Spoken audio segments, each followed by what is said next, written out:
شریف وی درود ابراهیمی دا درود دی وی وپسې بیا قل هو الله احد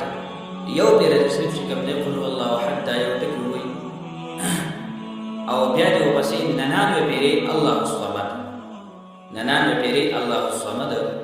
بیا اخره کې یو پیرا لم یلد ولم یولد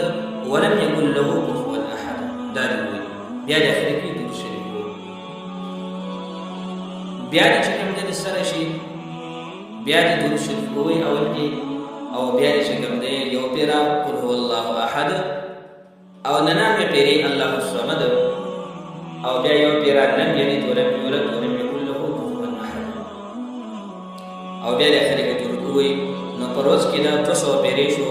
په دې طریقې دی وی الله رب العزت با دلا مال ورکی